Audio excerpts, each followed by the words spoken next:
kung nararamdaman sa katawan? Bale, lagi kong masakit yung leg ko. Parang pag natutulog kasi ako, lagi naka-side view ako eh. Tapos yun nga, yung likod ko, dahil lagi akong nakaupo din.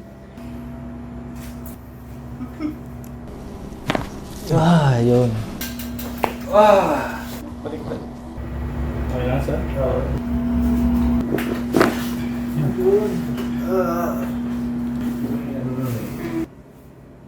Pwede sa gilid mo, sir.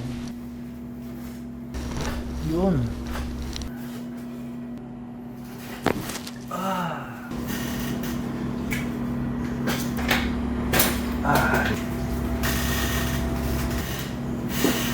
Taga Singapore. Ayun.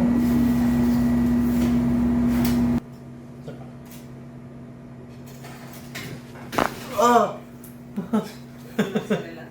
Ang sarap. Feeling ko naging 6-footer na ako.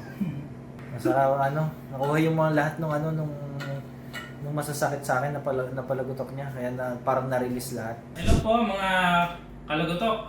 Ako po si Renz Prenda, ang isa sa certified bone setter dito sa Tanawan.